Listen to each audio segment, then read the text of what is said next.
Good afternoon, everyone, and thank you for all for attending our webinar on the decision of the Supreme Court on business interruption cover.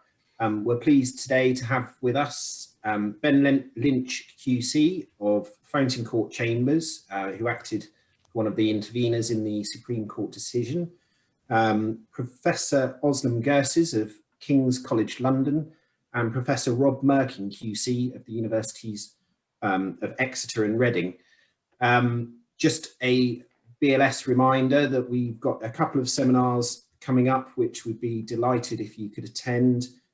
We have a seminar coming up, which all the details are on the Bristol Law Society website with Western College on apprenticeships.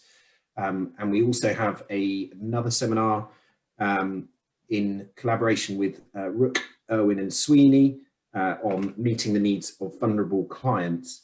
For the purposes of this webinar, if you do have any questions, please can you use the question and answer facility at the bottom, and either myself or Rob will put those to the panel towards the end of the webinar. And if you've any problems, do just ping a message into the chat, and hopefully someone will be able to assist. But without much further ado, I'll pass over to Professor Rob Merkin QC, who's going to give us an introduction about insurance cover. Thanks, Ed. Yeah, I thought I would just talk about how BI policies actually work to set the framework for what you're about to receive.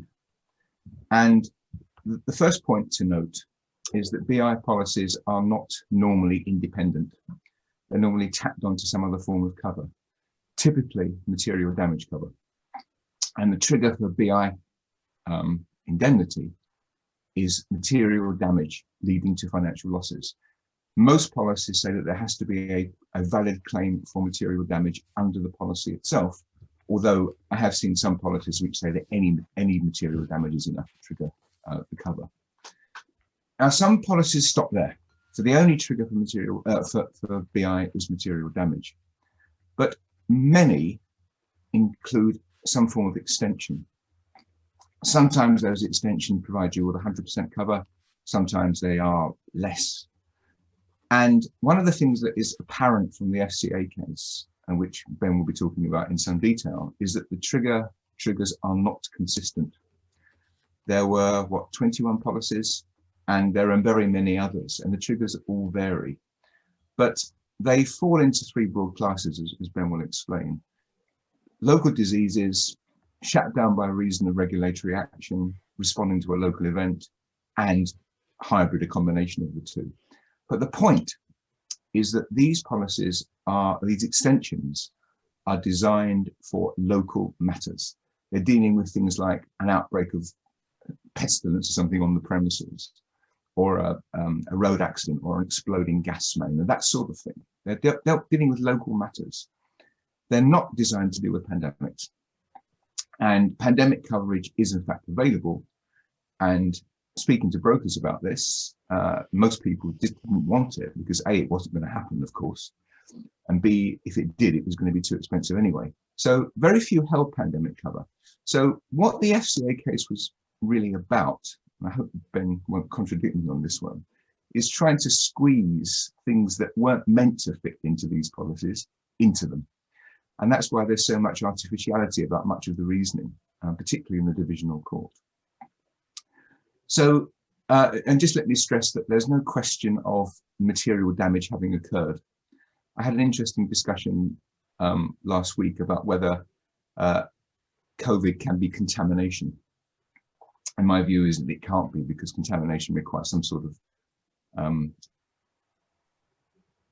penetration, whereas COVID just lies on the surface and you wipe it off and it's gone. And that's not really contamination, not in the same way as anthrax and that sort of thing. So we're looking at the triggers. The second feature of BI policies that I want to mention is the indemnity period. That there's an agreed period running from the trigger, which is normally material damage, but in our case is disease or lockdown. And it's for an agreed period. And that period can be 6 months, 9 months, I've seen 2 years. So you get your BI losses in the agreed indemnity period. Now, the third point about BI policies is how do you calculate what you've lost?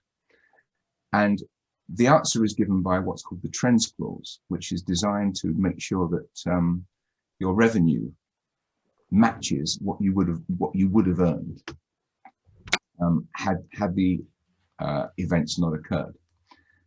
So what you do under the trends clause is you factor in external events. If I can use the example of a restaurant, you may find that a restaurant was about to hire a new chef, which means that its revenue would have gone up.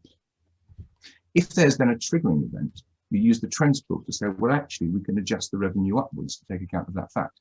Equally, I think this was the converse example given by the divisional court. Your chef might be leaving, in which case you can assume that there'll be a drop in revenue. So the trends clause looks at what would have happened. I'll use the phrase but for, but I think Özlem might have some words about that a bit later.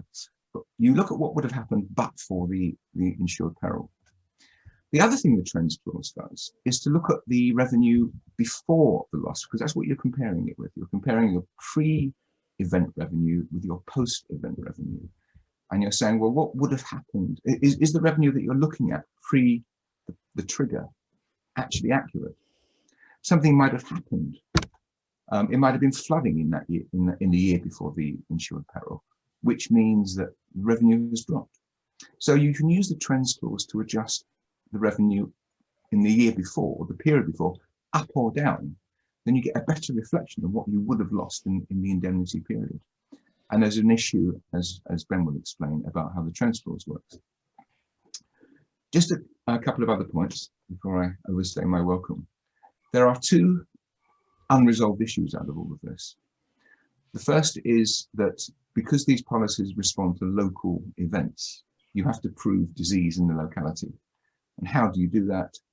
The divisional court looked at it, the Supreme Court didn't. And the FCA has got, I think, some guidelines as to what we should be looking at as to how we prove that. The other thing, which has not yet really been discussed, is the question of effective state recoveries. Because it is potentially open to an insurer to say, well, actually, you've suffered BI losses, but you've received furlough sums and other money from other sources, and we are off risk insofar as those sums reduce your insured loss. The FCA has suggested that insurers should not take that approach. But if they do take that approach, I can't see what there is to stop them, because insurers are indemnifiers of last resort. And very often when you get state compensation schemes, they are deemed to be last resort. This one isn't. There's nothing in the scheme that the government has announced which gives them priority over insurers. So you could actually get a situation where insurers, having paid BI losses, then start claiming unclaimed furlough payments from the state, which is an interesting concept.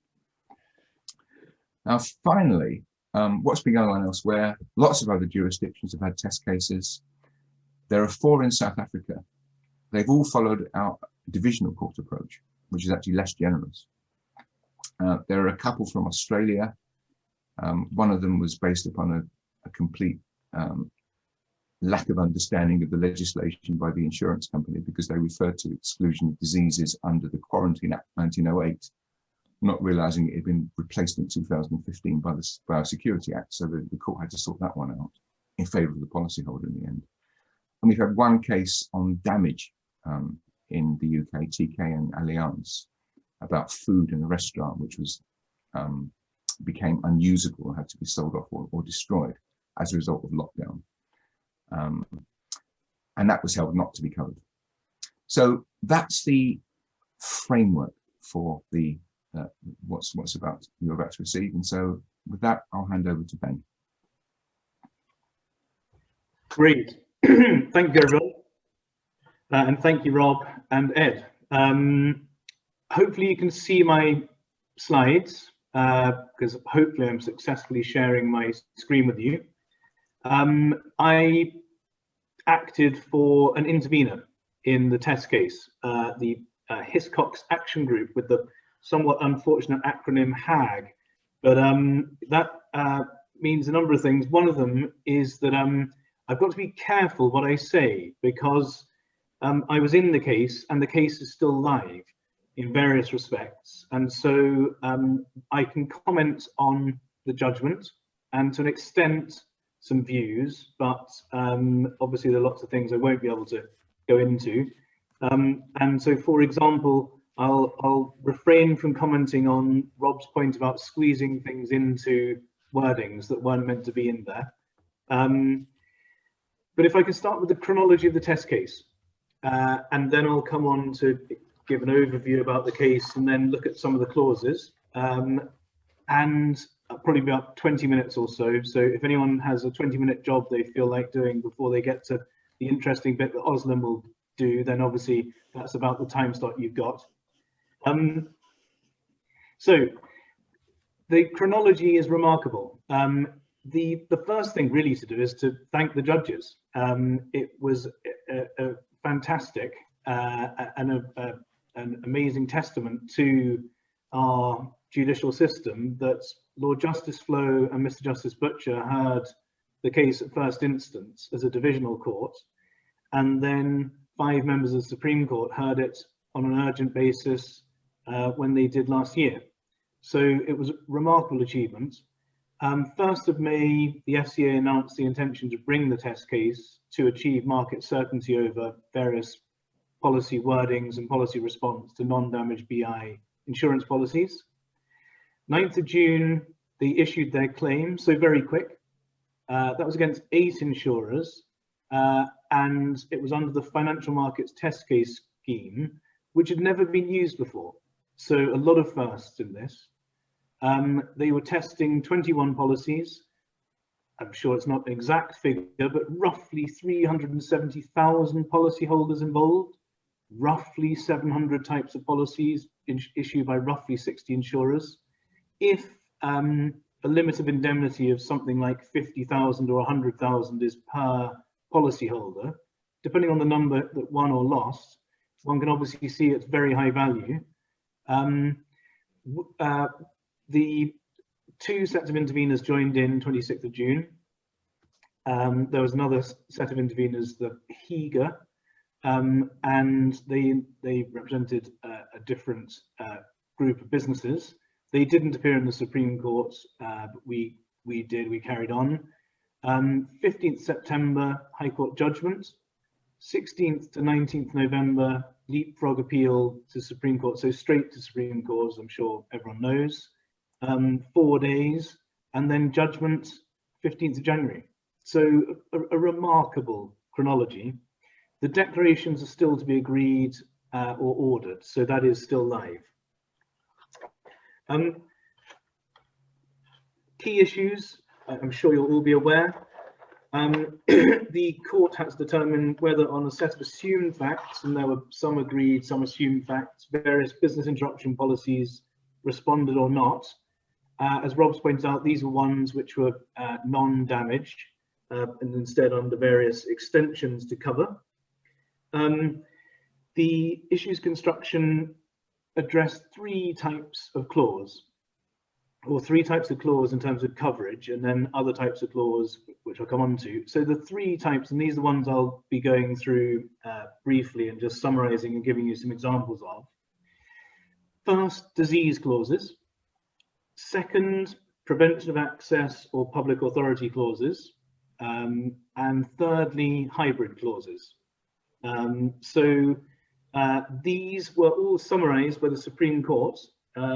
Paragraph 4, the Supreme Court described disease clauses as clauses which in general provide cover for business interruption losses resulting from the occurrence of a notifiable disease such as COVID-19 at or within a specified distance of the business premises. So those are disease clauses in general terms. Prevention of access clauses are described as clauses which in general provide cover for business interruption losses resulting from public authority intervention, preventing or hindering access to or use of the business premises. And hybrid clauses combine the main elements of those disease and prevention clauses together. Those are the broad 3 categories.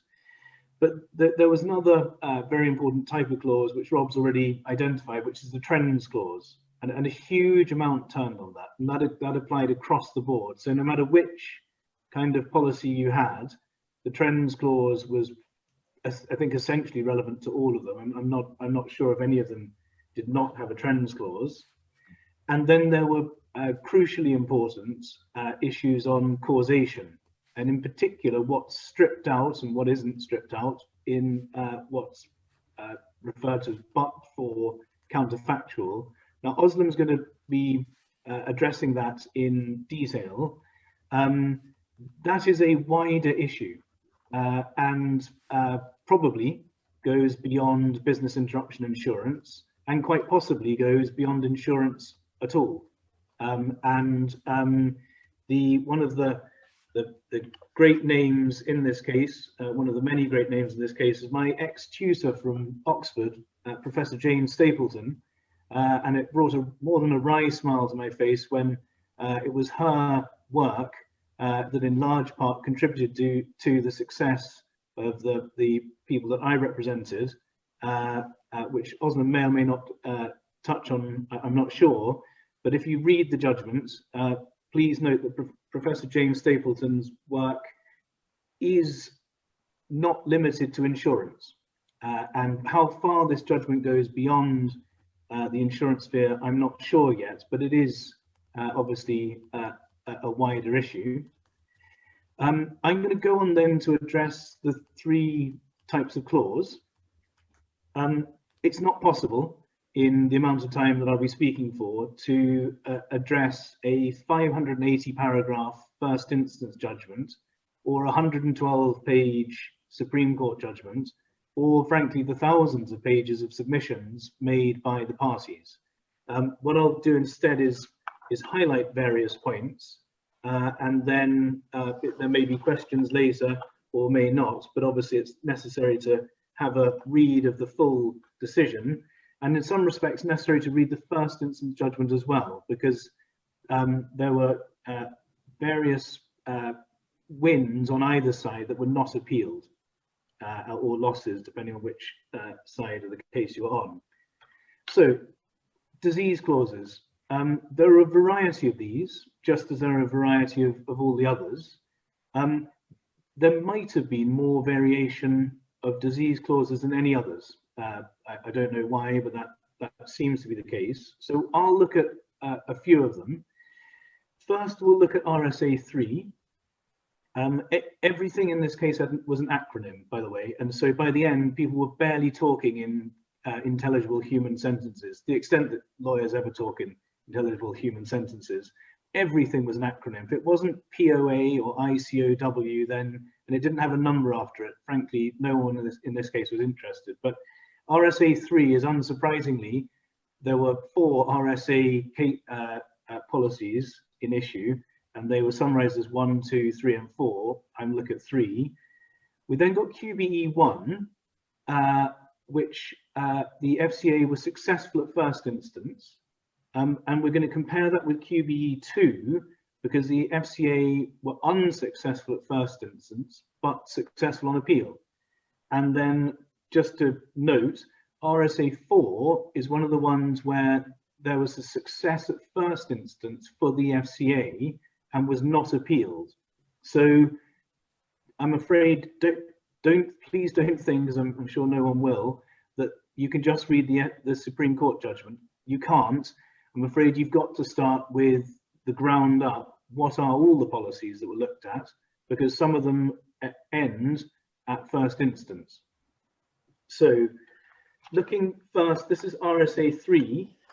My IT skills were up to putting the actual wording, as you can see, in the sort of fuzzy print and the color and so on, but that meant I couldn't have a title. So please imagine that my IT skills were up to this, and it says RSA 3 across the top, although it doesn't. This was addressed by the Supreme Court at paragraphs 49 to 80. And I obviously won't be going through that. What I really want to do is to highlight what these clauses are about, rather than go through all the details of them. But so RSA 3, we see infectious diseases.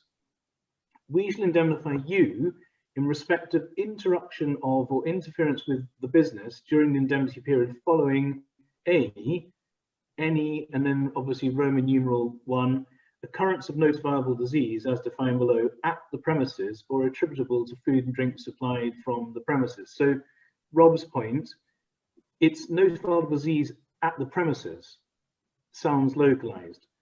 A2, discovery of an organism at the premises likely results in the occurrence of notifiable disease, occurrence of a notifiable disease within a radius of 25 miles of the premises. Now, all of these are looking at, well, what's the trigger? What are you looking for here? And it's always notifiable disease. These are disease clauses. First, occurrence at the premises. Secondly, discovery of an organism at the premises. Thirdly, occurrence of notifiable disease within the 25 miles. Now, Özlem will come on to address what this all meant according to the Supreme Court and the impact of, for example, a 25-mile radius wording. But note here, notifiable disease shall mean illness sustained by any person resulting from food or drink poisoning, irrelevant, or any human infectious or human contagious disease excluding AIDS or AIDS-related condition, an outbreak of which the competent local authority has stipulated shall be notified to them. So COVID-19 became that category Roman numeral 2 on the 6th of March in England.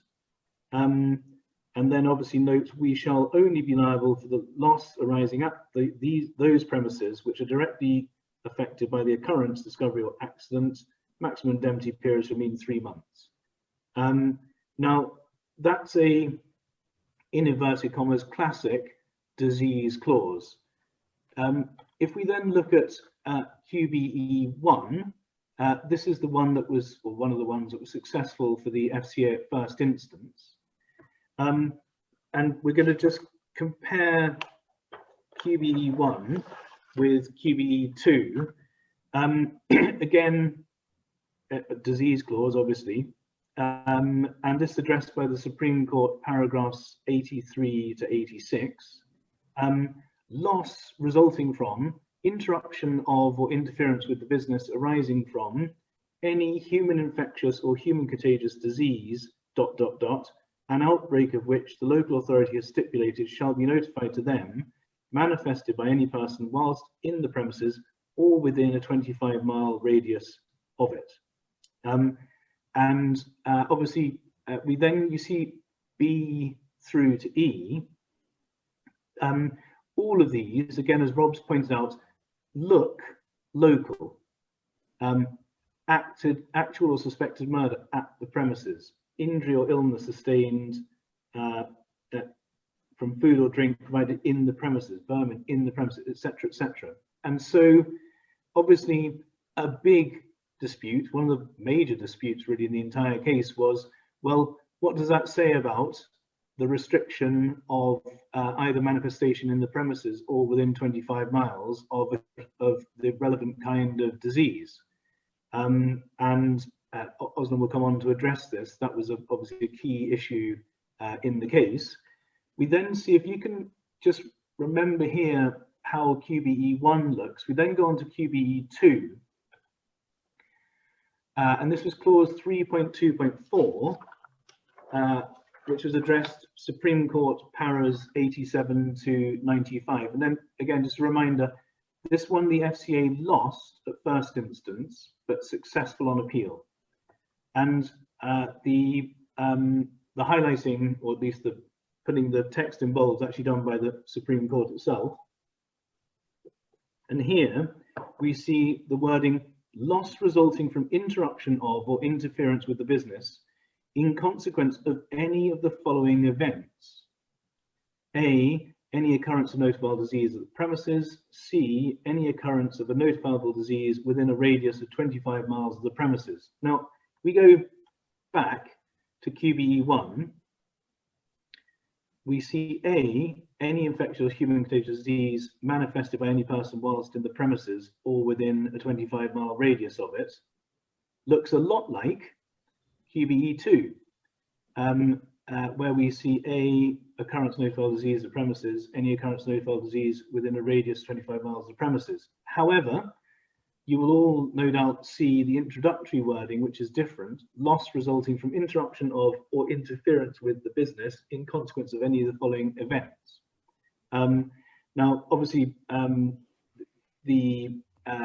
it's beyond the bit I'm addressing to go into the details of why there was success at first instance on QBE1 and failure on QBE2 and 3 on at first instance, but success on appeal. But as Rob's already pointed out, the slightest differences or apparently slightest differences between the wordings can be absolutely critical. And a number of wordings exist that are variants on all of the wordings that we will look at.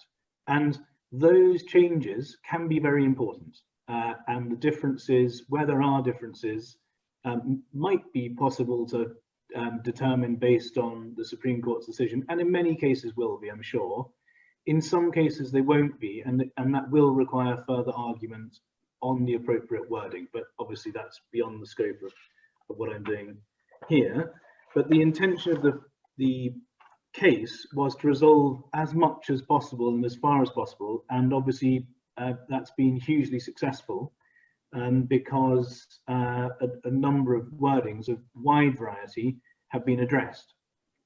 So if we look to show the difference and the variety across the wordings, prevention of access clauses. So this is the arch wording, or one of the arch wordings, addressed Supreme Court judgment para 146 onwards. And you can immediately see how different it is to a disease wording. So here we've got, we will also indemnify you in respect of reduction in turnover and increase in costs of working as insured under this section, resulting from government or local authority action, that's the heading, prevention of access to the premises due to the actions or advice of a government or local authority due to an emergency which is likely to endanger life or property. So radically different in as far as you can be radically different across insuring clauses, insuring broadly the same kind of thing, but it's radically different in the sense that it's not looking at disease occurring. So back here, loss resulting from ... these events, occurrence of disease. Here, you're looking at your reduction in turnover or whatever the category of loss resulting from prevention of access to the premises due to the actions or advice of a government or local authority due to an emergency which is likely to endanger life or property. So it's looking for a very different category of cause, albeit the ultimate cause is broadly the same, i.e. the COVID-19 pandemic. Emergency which is likely to endanger life or property, it was conceded that COVID-19 fell into that category. So what we're looking for are actions or advice of the government or local authority. Well, there was action or advice by the government. Was it due to an emergency which is likely to endanger life or property?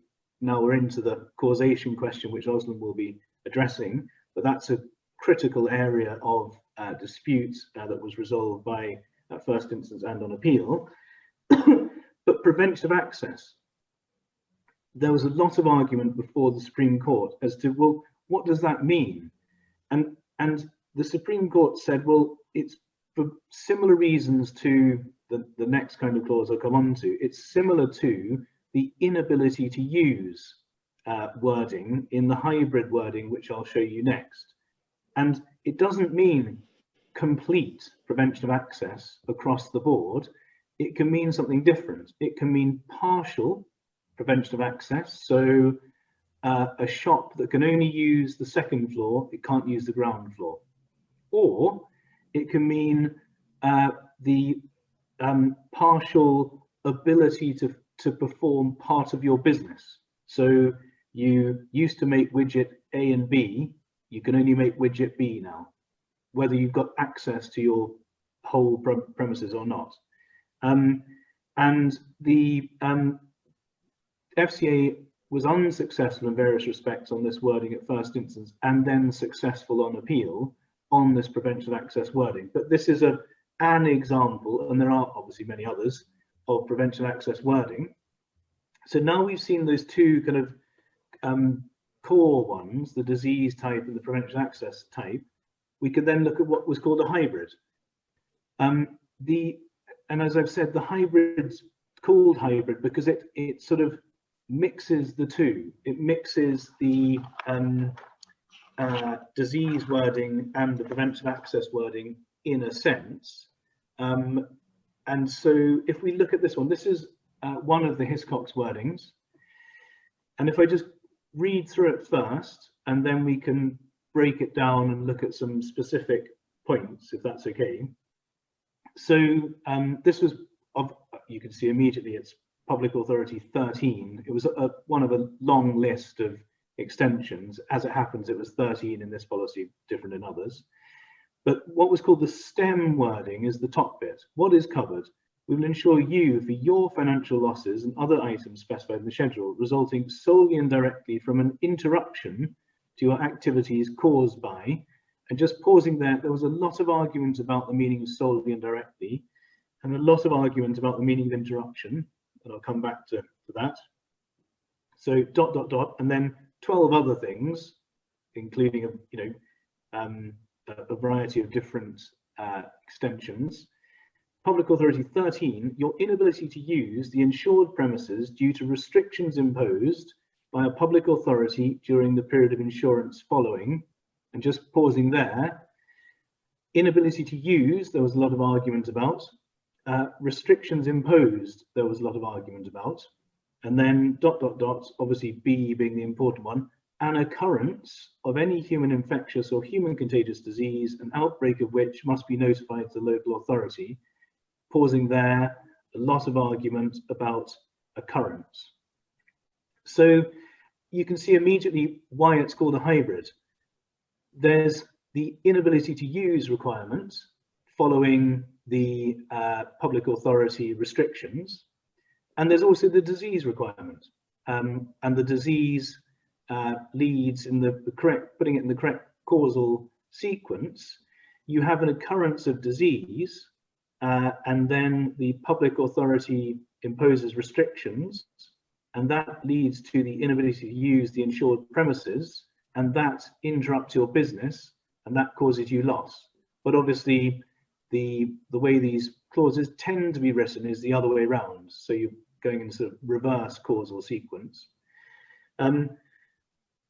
If we then look at some of the specific points, and obviously I'm not doing justice to really any of the arguments in the brief summary, but if we look at some of the points first, so interruption, and a huge amount of effort went into points like this across all the wordings. I've just picked this one because it's a hybrid and in a sense therefore combines a number of the issues across the different wordings, but also because we can address these points all in one go, if that makes sense in a hybrid wording.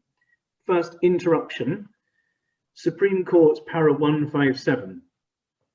It was argued that interruption, was argued by Hiscox, that interruption means complete cessation. And in response, it was argued, well, interruption can mean either complete cessation or partial cessation, interference, for example. And there were arguments based on just the meaning of the word. There were arguments based on reading the word in context. And at first instance, this argument was said to have a lot of force for Hiscox, but they were unsuccessful because there were various subclauses, which we don't have here, but in the 1 to 12 or whatever the relevant numbering was in the different wordings, which made it clear that what was envisaged was not the complete interruption of all business activities, but rather a hindrance or an interference of a kind. And so, and the Supreme Court agreed, although for different or slightly expanded reasons, what you don't actually need is a complete cessation. It can be an interruption in the sense of encompassing interference or disruption that does not bring about complete cessation. And the Supreme Court held at 158, it might even be slight, although it will be relevant, sorry, it will only be relevant if it has a material effect on the financial performance of the business. Well, that's must be right, because obviously we're only looking for loss, financial losses, which are insured, and so well, no doubt the insured wouldn't be claiming if they hadn't suffered loss. So that was point on interruption. Inability to use. This was something that the FCA were partially successful on at first instance, but not fully successful. So there was an appeal on inability to use, and you see that at paragraphs 129 to 145 of the Supreme Court judgment. And the question is, to what extent do you need an inability to use? In a sense, not hugely dissimilar to interruption, but obviously different wording. Do you need an almost complete inability to use the business, or can it be partial? And then there are different ways of looking at partial. And the Supreme Court formed the view that in a sense there were two different partials. There's partial one, which is, as I said with the example on the prevention of access wording, where you have your inability to use part of the premises. So the chemist that can the pharmacy that can only operate the chemist bit, but not the rest of the shelves for some reason, or the golf club that can only use the greens and isn't allowed to operate the clubhouse. That's a partial physical partial. But then there's also a partial inability, in the sense of you can only operate a takeaway, but you can't have dine-in customers, or and that might be a bad example of that, because that's sort of physical inability of different area of the business. But go back to my widget A and widget B example. For whatever reason, you are unable to use your premises for that business purpose rather than the physical area.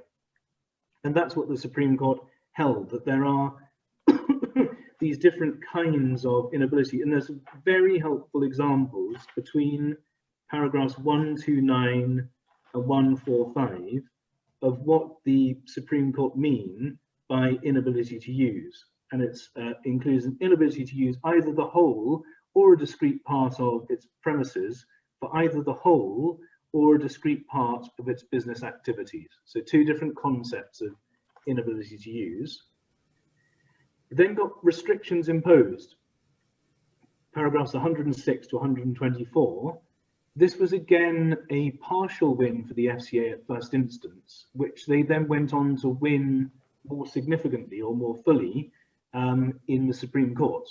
So you see that paragraphs 106 to 124. Now, the big issue here was, what are restrictions imposed? Could that be guidance, or did it have to have the force of law? And at first instance, it was held that it had to have the force of law. So when the Prime Minister made a statement on, let's say, the 16th of March, saying, stay in, don't go out, that was not a restriction imposed. It was only when the regulations themselves had force of law and came in that they were restrictions imposed. But that meant that there were many businesses that closed their doors when they were told to close, who effectively shut early.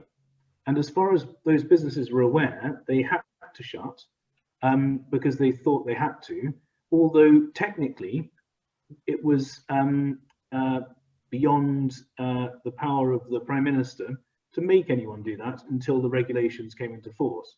Now, the Supreme Court said, well, no, construed properly, restrictions imposed includes mandatory statements that would be clear to the reasonable observer that they had to be complied with. whether or not they technically had the force of law. And that does seem attractive to common sense and is the appropriate construction of the clause, because when a business was told by the Prime Minister in the grip of a worrying pandemic, you must not open, that looks a lot like a restriction imposed. Technically, it was without legal foundation until the regulations came in, but the Supreme Court said, no, that's still a restriction imposed. There is still a live question as to which of the announcements were restrictions imposed. And that's left open to an extent by the Supreme Court, paras 123 to 124. And then finally, just briefly on occurrence, there was a lot of argument about what an occurrence is and whether occurrence here means localized, bringing us back to the localization issue. And the Supreme Court held on this wording, no, but that brings me hopefully relatively neatly to what Özlem will be addressing, which is that on lots of the wordings, it really does matter because plainly there is a restriction, a 1 mile restriction, a vicinity wording restriction, 25-mile restriction. How does that work? And how does that link causally with the requirements of the various clauses? So I'll hand over to Özlem now. Thank you. Thanks, Ben. Okay, Özlem. Thanks very much, Ben. So can you see the screen now? Did I manage to share that? Okay, good. Yes, thanks very much, Ben. And now taking it from where Ben left it, then the Supreme Court and High Court differed mainly. One of maybe the main areas that they differed was the description of the insured risk. What was the insured risk? Because then that led that made the discussion on the principles of causation either very much needed or not needed at all. And the High Court decided that what is insured against in these policies, it was the disease itself, COVID-19. If it was COVID-19, then the measures taken by the government were in response to the disease, and in consequence of that, then the business interruption occurred. And in that respect, it didn't make any difference whether the occurrence of the disease was within the specified area or whether that was seen as part of an indivisible disease, or to what extent actually they caused the local occurrences, caused the local business interruption losses. That really didn't matter because the insured risk was COVID-19, the disease itself. On the other hand, the Supreme Court decided that what was insured against with the insuring clauses, that they were the illnesses, individual illnesses occurred within the identified radius.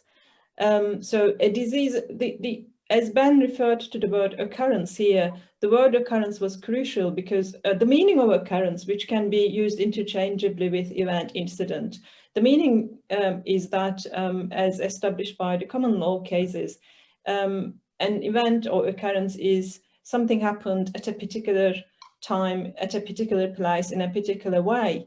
And the Supreme Court said that a disease outbreak cannot be an occurrence because it spread and it occurs at a number of different places. Hence that the Supreme Court said that the illnesses occurred within the identified radius. They are covered by the insurance contracts, but then they fell outside those radius limitations, then they were not covered, at least so far as the disease clauses were concerned. And once the identification of the insured risk was that the individual illnesses suffered within the identified radius, they were the insured risks. Then the question was, what connection must be shown between the illnesses and the business interruption losses? The problem here occurred because of the nature of the events as they developed, because not the government's response to the outbreak, which then made the business interruption losses inevitable, that wasn't only the illnesses occurred within the identified radius, it was a response to all the illnesses when they come together and then the effect arose. So therefore, it was really crucial to identify how tight or how loose or how the local illnesses and the local business interruption losses, they should have been connected. Now, causation, principles of causation, how is it determined whether the insured risk caused the loss that the assured claims against the insurer or not? The Supreme Court said that generally causation is a question of interpretation of the policy. But the Supreme Court here made a distinction between interpreting a policy wording and then trying to find out what that policy wording means, as a number of examples they were provided by Ben already, and interpretation of the policy as a whole, and then assess the legal effect of the insurance contract to the particular factual situation. So then the Supreme Court said that the latter category, that looking at the contract and assessing the legal effect of it to this particular factual situation, that was the way to follow to determine whether the events argued as to have caused loss, whether actually they were the cause of the loss. Now, if you look at it from this insurance law point of view, then if you want to identify the principles that will determine what caused the loss, when you analyze the facts and the loss, then the starting point is Section 55 of the Marine Insurance Act 1906. That section is not confined to marine insurance. It applies in the common law. The sort of similar rules apply in non-marine insurance by the common law. So this section says that unless otherwise agreed, the insurers are liable only when the loss is proximately caused by an insured risk. Otherwise, the insurers are not liable. The assured bears the burden of proof of what caused the loss, and that satisfies the proximate cause rule or proximate cause test. And the Supreme Court said here, it says unless otherwise agreed. That means that the loss, yes, has to be proximately caused, but here the word but the parties can actually choose some wordings or some other links than the proximate cause, then that would be sufficient to say that the insurers will be liable. Secondly, the Supreme Court said that here the word proximate is somewhat misleading, because if you look at the origin of the rule, then actually the proximate was used as opposed to remote. So then in order to be able to strip out the remote causes, you look at the proximate cause, which is not remote. But then the word proximate in Section 55 then was later read by the common law as referring to efficiency. In other words, when we look at whether the argued causes, they are the cause of the loss or not, then we look at which one of those is the most efficient cause and whether that is insured under the insurance contract or not, or in other words, the real cause, the most efficient cause. Basically, the proximate refers to efficiency as the rules evolved and then then have been applied since at least Leyland shipping case. Now, in this case, then when we look at the present case, there were a number of wordings. Again, Ben highlighted them. Then the party is used to express the causal link, and then those words such as following, as a result of, arising from, in consequence of. But the Supreme Court said that although those wordings were included in the policies, that it's rare for the test of causation to turn on such nuances. So the Supreme Court's decision on the causation matters, therefore, were not depending on the wording used, but as I mentioned before, it was the decision was the result of their interpretation of the policy. Again, going back to what Rob said in terms of what should these policies cover, actually, what did the insurers agree to cover? So from a reasonable person's point of perspective. And now, how do we determine which cause is the real cause or the most efficient cause or not? for that, this is proved on the balance of probability. So it has to be more likely than not that whatever is argued that had to be the cause of the loss. But in some cases, then you can't really make this measurement of at least 51 against 49 chance that whatever is argued actually that caused the loss. And then you end up with a situation of a 50-50 contribution, equal contribution of two causes. So, but here then you have to single out one of them and then say that this is the real cause, but you can't. And now this is one thing that you need to bear in mind. And then when you look at the way that the loss occurred, then the loss occurred when these two interacted with each other in a way that if they hadn't interacted, the loss would not have occurred in the way that the loss occurred. So neither of them on its own would have caused the loss. Their contribution to the loss is equally efficient. Their contribution caused the loss. Their equally efficient contribution. None of them would have caused the loss on its own. So these are the causes. They are called interdependent concurrent causes. And the common law here produced a solution that, okay, if you come up with a situation as such, you look at whether the two competing causes, one insured and one uninsured, then the insured risk prevails and the insured pays. But if one insured and the other one is excluded, exclusion prevails and the insured does not pay.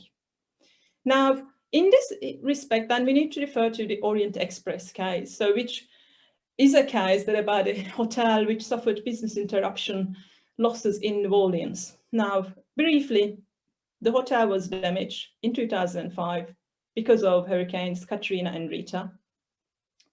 It was an all risk, the hotel was insured under an all risks policy and covered also business interruption.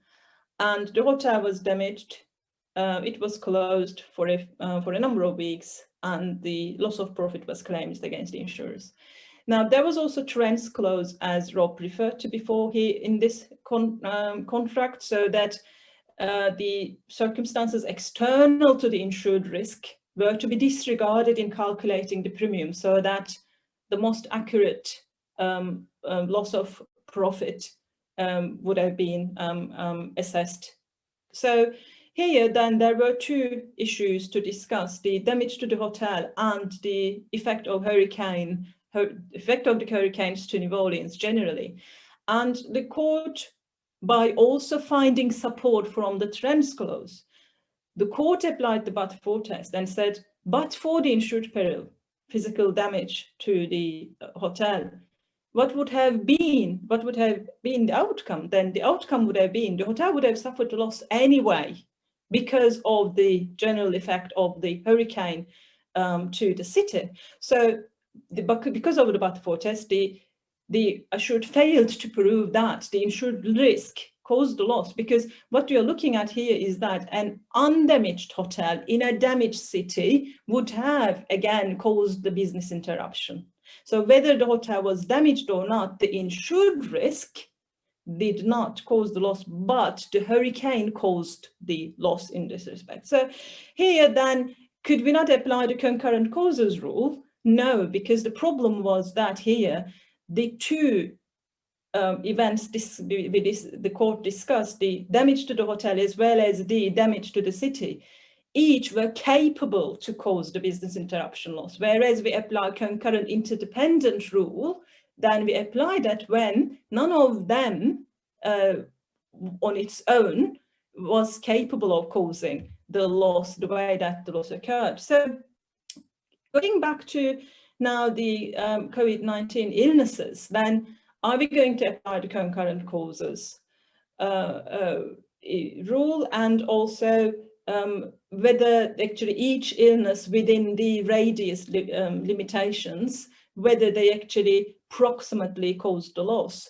Now, the Supreme Court said that the equal efficiency test, yes, it was satisfied, because each illness, whether it occurred, like Rob is in Devon, whether it occurred in Devon or Ben is in Norfolk, whether it occurred in Norfolk or I'm in Hampshire, they all equally efficiently contributed to the loss. So, And necessity, yes, they were all necessary for the government's reactions and then government actions to be taken. Here, what we had was multiple causes. Multiple causes acted in combination to bring about the loss.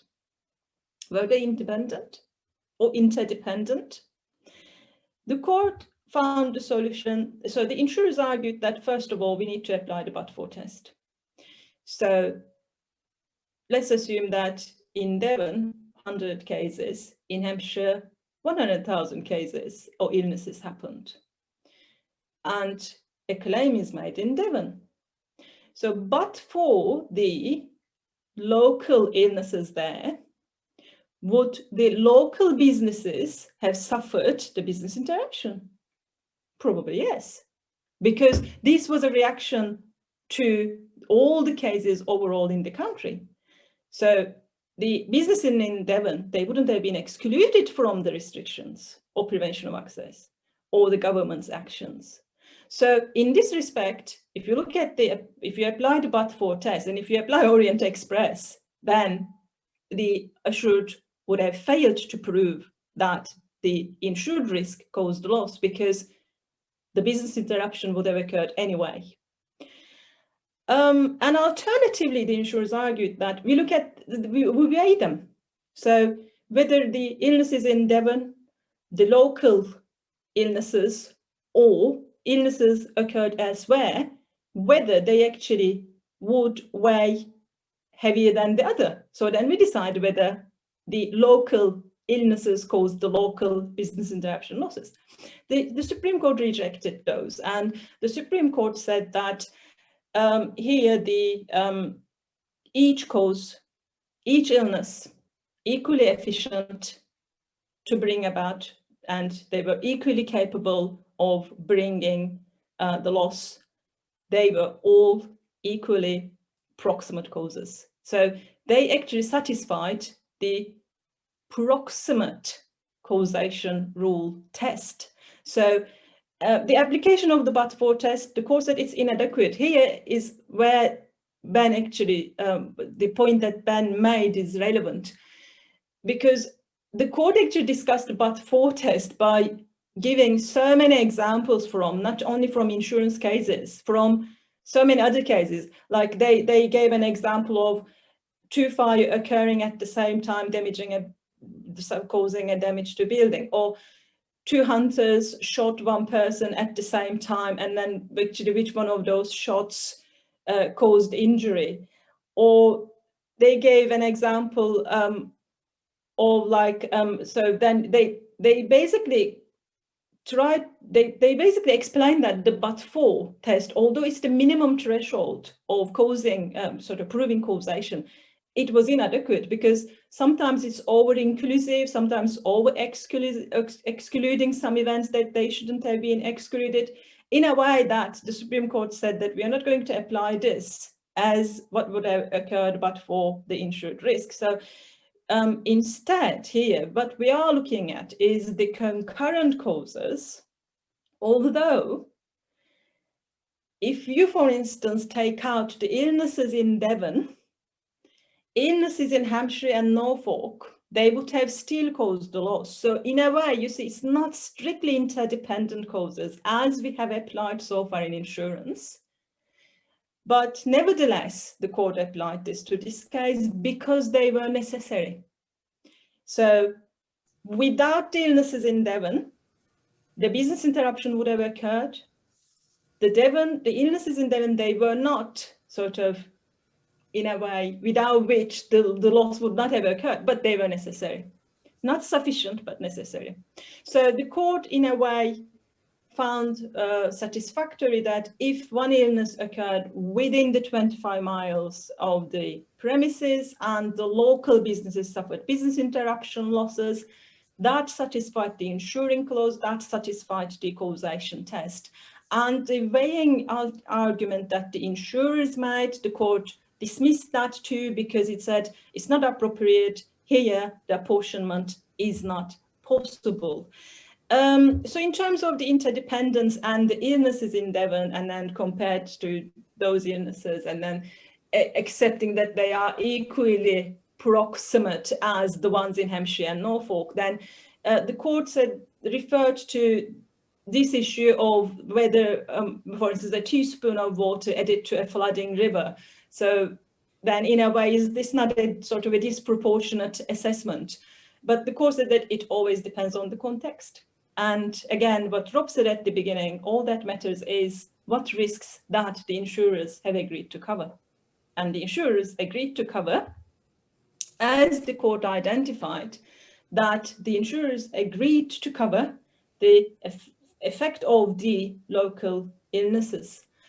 And in this respect, the cover was not confined to only the effects of the local incidents in the local area. So if they insured a disease, notifiable disease, then they actually agreed to insure in the more broader sense that the effect on illnesses within or outside the radius limitation. Although, if one illness at least actually has to occur within the radius limitation, otherwise obviously the insuring clause would not have been triggered. So hybrid clauses, again, Ben mentioned to this, so I'm just going to refer to what he said in terms of the reverse causal sequence.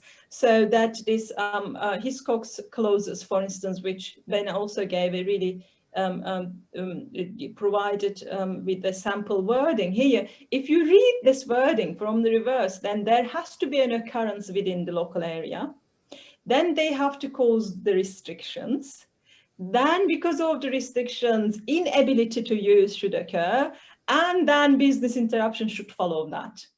So the insurers hence then argued that, you see here, a tighter causal link is required. Moreover, the clause says it says solely and directly from.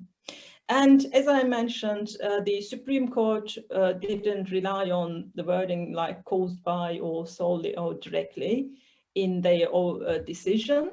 So then it was, if the insurers were to rely on solely and directly, it was misplaced. And whether or not that reverse causal sequence was followed or not was not the determining issue here, because they were not the definitions of the insuring clause, but they were the conditions of for the insuring clause to operate. And the originating cause was COVID-19, as a result of which the inability of use and then business interruptions occurred, and they all then fell within the insuring clause in insurance cover, because the originating cause was there as the illnesses of COVID-19. So they actually were matters arising from the same original fortuity. Thanks very much. It's over to you, Rob. Thank you, Özlem. And we have one question in, and I have a couple of written questions, so I'll just deal with them very quickly.